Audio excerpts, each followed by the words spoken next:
There are people in this audience today. Now, I'm not going to embarrass you by asking you to raise your hand. There are people in this audience today that have never been spanked by their parents. They've never been reprimanded by their parents. They've never got in a schoolyard fight. They wouldn't say shit if it was in their mouth. And you wonder why the country, the world's so f***ed up. I can see. And that's why I call you snowflakes. Because you melt under pressure. I can eat you 10 at a time in this room. And the guys that are 6-pack, 4% body fat, pill poppers, I can take 20 at a time.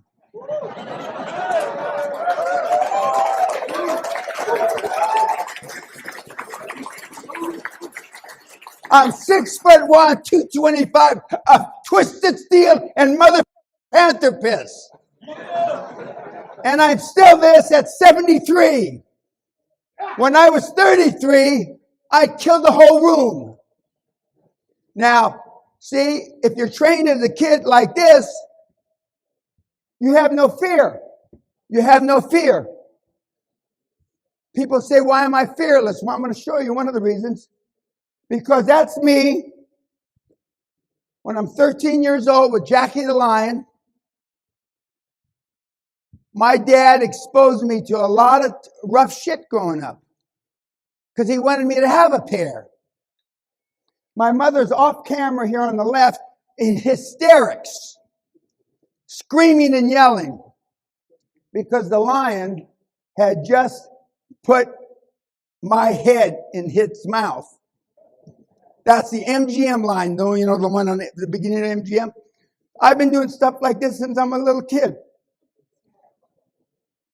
Once you become fearless, life becomes limitless.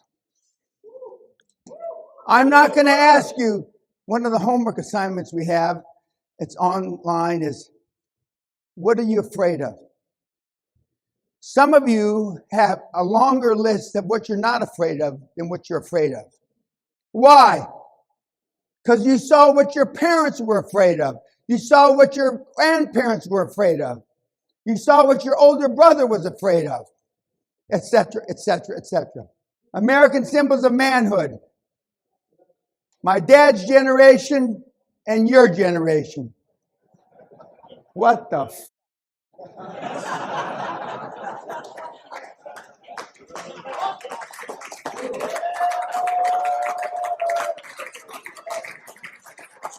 Men back in the days and men today.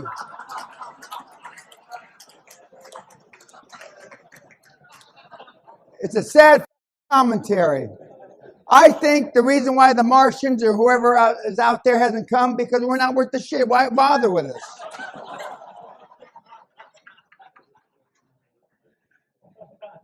Now, this is a real slide from one of my mentees from Paris. He's so ashamed of being a snowflake and being raised by snowflakes. They have a society in Paris. They go once a month and they beat each other like this. That's a real slide. Many in this room should have been beaten like this. A lot of you are ashamed in this room about being a snowflake. You laugh about it, but laughing is a coping mechanism. You don't like being, you don't like having a dry weenie. And you don't like being a c***. You know it. Jason is one of the best at what he does. And if you notice the picture in that slide, it's JC. If love got the job done, most parents would have produced high performers. It doesn't. That was JC at the Castle Seminar a couple of years ago when I told him get rid of the earrings and all this other bullshit. Now, if you think that you're going to blend into society looking like a freak, whatever you're taking, if it's not addictive, give me some of this shit. I mean, so I can hallucinate as well. Life expands and contracts with courage through pain. Being successful at anything. For those of you that played sports in high school or college or whatever, you know The better trained teams normally won. Best prepared teams normally won. How do you get prepared? Through practice, sweat, etc., right? Life, business, being an entrepreneur is no different. You got to practice being successful. I went over this seminar. I could give this seminar in a mother coma. I went over, for every minute that I'm up here, I practice 10 minutes. And I'm a world-class speaker. Can you say the same? When was the last time you practiced being successful? If ever. Now, part of the reason that I am who I am is because of this man, my dad. He's not a movie star, but he was a rough mother. He had a 56-inch chest, 28-inch waist, and 18-inch arms, and he never lifted weights a day in his life. I'm going to say that again for you pumpers. 56-inch chest, 28-inch waist, 18-inch arms. He was a gymnast. He was the first alternate 1936 Olympics on the pommel horse in rings. When my dad said, stand there and don't move, short of a tsunami knocking me down, I didn't move.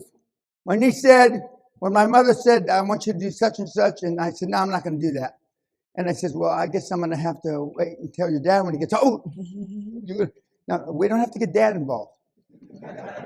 What, exactly, Mom, what did you want me to do again? What was it? And that's how, unfortunately, kids, fear works. It's a shitty thing to say, but fear works.